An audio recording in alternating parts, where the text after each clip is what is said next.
All right. Erica, welcome onto the show. Thanks, Kevin. Great to be here. Excited to talk to you. I mentioned in the bio, your new book is Get Big Things Done: The Power of Connectional Intelligence.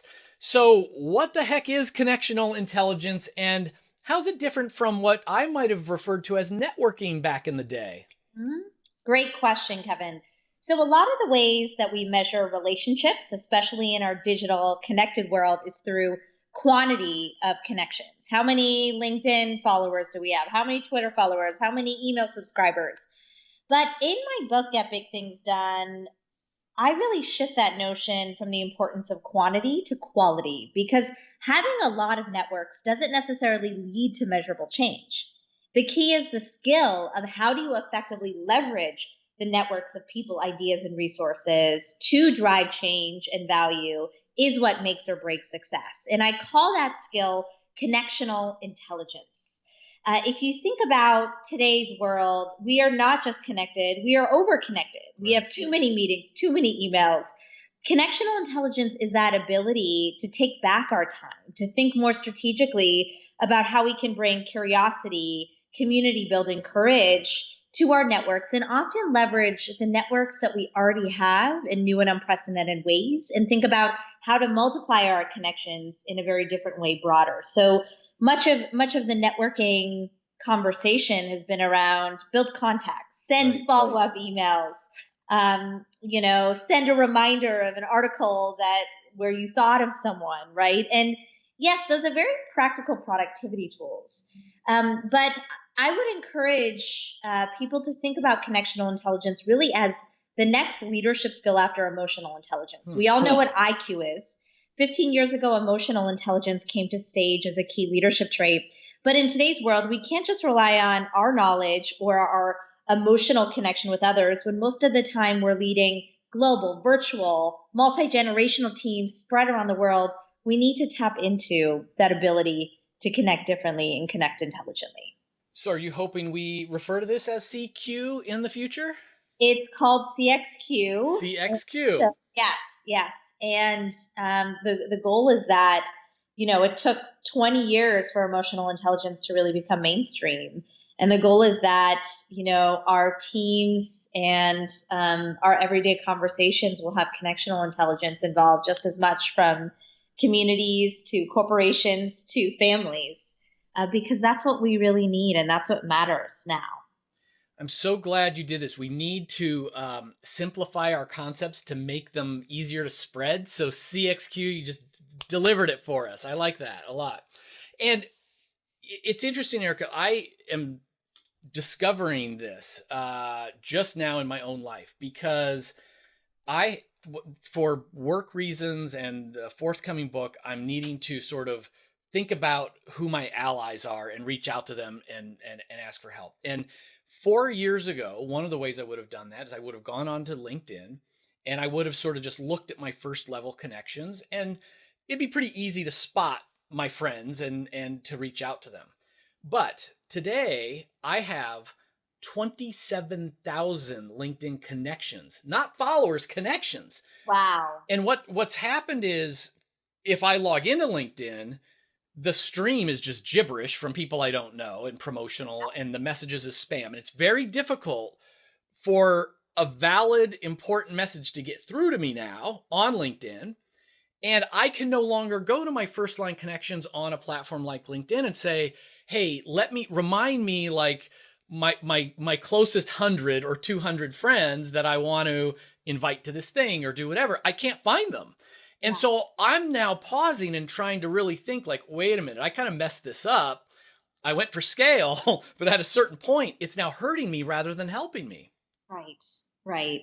And, the reality today is that our scale, depth, and breadth of our connection has allowed for us to connect with more people, but it's made it much more difficult to really harness the intelligence of the people that we're connected to.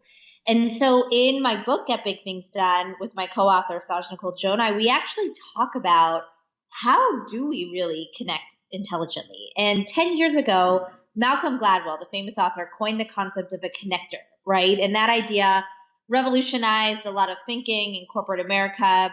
But in today's world, I'd argue we're all connectors, we're over connected. So it doesn't matter if you're a connector. It's about how do you connect intelligently. And what we found is that people that had high connectional intelligence were able to leverage and understand and identify three different types of connectors in their network. The first type are the thinkers. The second type are the enablers. And the third type are the connection executors. So let me explain. The thinkers are the people that help you generate big ideas. These are people with high curiosity, with they're the devil's advocate people that can bring that new perspective in. They're the person you call when you're crafting your next book, Kevin, right? Or your next article. The enablers are people that think of them as the more traditional networkers, the community builders. They know all the right people. Once you have the big ideas or the strategy framed, who do I need to bring together, right? They might be running LinkedIn groups or Facebook groups or annual or monthly dinners in your community. And then the third type are the connection executors. These are the people that really are good at mobilizing. Once you have a team, you have an idea, and you're set into action. They're very operational. They're very task detail oriented. And so, one of the things we often do is we think, okay, I need to get this done. Who can I leverage? But we don't effectively really think about what are the skills that exist across my network? And am I making sure that I'm tapping the intelligence of skills that I really need? Oftentimes we find thinkers spend all their time with other thinkers and often have a bias to have lots of thinkers in their network instead of really cultivating and building out those executors or enablers that can help them forge and take their ideas to a new place or get them done in a quicker, better way. And vice versa. You'll find enablers having lots of meetings together, but not really getting much done. And so, as you think about all of the different connections you have, what's really important now is to take a step back and really answer, what am I trying to achieve? What stage am I in? What skills do I need? And then really go into tapping the people that matter most. Because what I find is we often overuse we call them the same 10 people, STP, over and over again, instead of really being intelligent about tapping into all of the capabilities of our network in the right ways at the right time. Yeah, I think it's so important. I never really thought about the different skill sets and different ways to leverage the network, and just this little framework makes me wonder. Like, I wish I could map my current network, not all 27,000, but my real network, and because I probably am more the thinker myself. And I would bet, again, like generally attracts like, and I would bet that I have the most, or the people I've contacted the most frequently last year would be fellow thinkers. And it really means there's a lot of opportunity to engage with others who I probably haven't engaged with. Yeah, absolutely. One of the exercises I always recommend that anyone do, whether they're launching a new project or they're trying to get something big done, is to, write down what it is that you're trying to get done in the middle and just visually network map out. So don't go to LinkedIn, go to your head, because that's what you really use as your go-to people, right? And draw out, who could you leverage for this? Who are you currently leveraging? Who could you leverage? And then begin to identify a few things. Who's a strong tie in this network and who's a weak tie? First, we write down all our strong ties, but we don't forget about many of those weak ties that are willing to contribute but haven't been engaged or included in the right way. Then begin to analyze, how frequently am I engaging with these people? So we might find there's the daily conversations or the weekly conversations with people close to us or in our office or nearby, whether that's in a social media group or beyond, versus others that we may only talk to annually. And then the last thing is to actually do your own version of diagnosis on who's a thinker, who's an enabler, and who's an executor on my map. And am I really leveraging the diversity of strengths of my network? Am I not overutilizing people I just happen to be around more?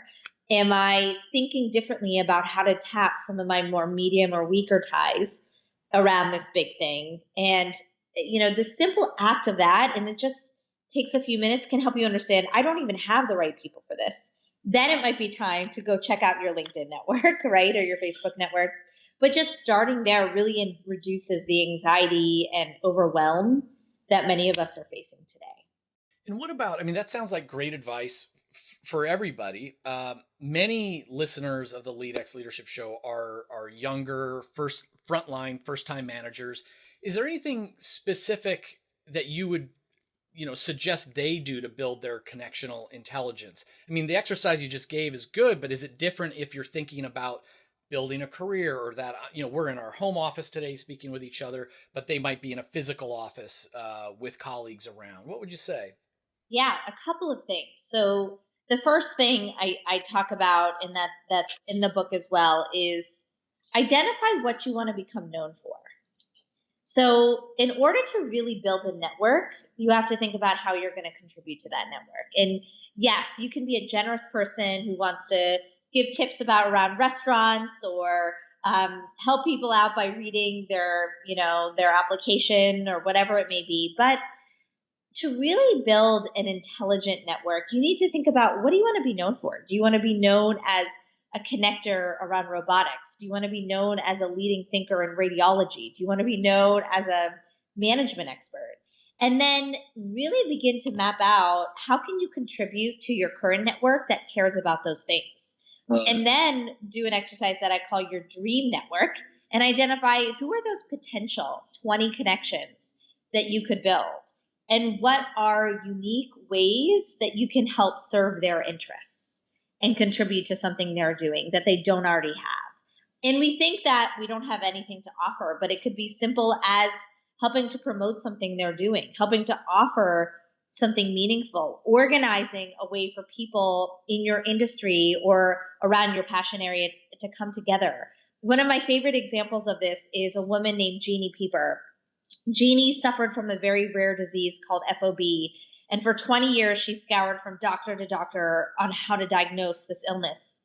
She met one doctor in her lifetime that had seen 18 patients who had this disease. And to give you a sense, there were only 2 research papers in the entire 20th century on this disease. So people didn't know how to diagnose it. She wrote letters to all of them. She started an email newsletter. For the first time ever, people with the same disease could talk to one another and figure out what were commonalities. It became annual barbecues. It became a Facebook group. Today, that Facebook network, and it's now an association, is the first ever knowledge network for doctors and medical researchers to diagnose this illness and identify common symptoms.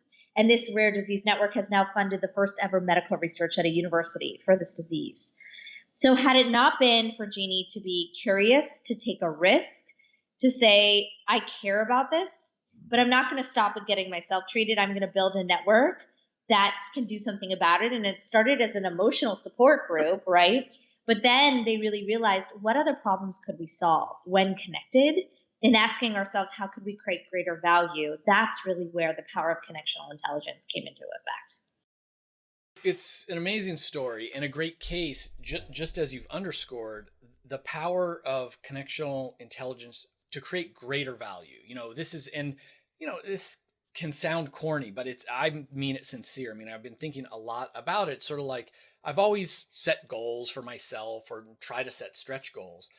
But increasingly I'm thinking about, intentionally setting goals that I cannot achieve alone, that I do not know how it will happen. I'm going to spark 100 million leaders in 10 years. I'm certainly not going to do it alone, and I don't know how it's going to happen, but it's so big, I have to form a team and a network and all that. And so that's what, like that story is just so powerful. I mean, I'm sure that wasn't her goal. She didn't realize where these connections were going to go. And yet, look what it became and the difference it's making. Yeah. And so, for anyone that wants to get a big thing done, right? Whatever it is, they're starting their career, they're growing their career, they're looking for a new role. It all starts with, what do I care about most? Leverage what's been done before. What's a new way I could contribute? How could I build a community around this? You don't have to have a multi-million dollar idea or have any money, right? Or have a big network already. That's the thing. This is, it's really about being curious and courageous enough to take a risk to do something different.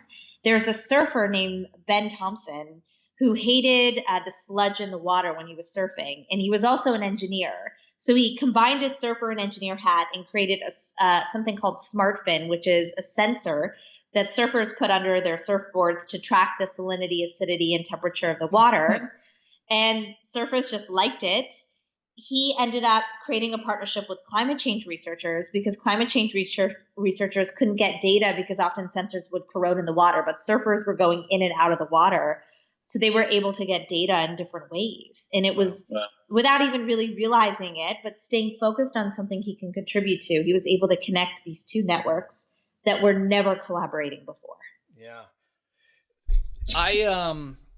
For a second, you talked about getting data in different ways, and I thought you almost said different waves, and I was going to give you a high five for that pun. I like that. So, Erica, tell us, where can we find out more about your work and, of course, your new book? Yeah, so you can find out more about me at ericadhawan.com. That's the one-stop destination where details about my book. There's a free 2-pager that will give you the highlight Cliff Notes version. You can check out my speaking topics and my training topics there to make connectional intelligence practical if you run a team. I also have a free assessment on the website. So if you sign up on my website, you will get access to a 20-question connectional intelligence assessment that will help you identify what type of connector you are. Are you a thinker, enabler, or executor? And it's a great way to really have a self-awareness exercise that allows you to begin to reflect on what style are you and how are you ensuring that you're really leveraging people with different collaboration styles as well. So I would encourage that, and you can check out my book on Amazon, Get Big Things Done. My goal is to help you get big things done in business and in life. We will certainly put all of those links that you mentioned into the show notes and articles that come across from this.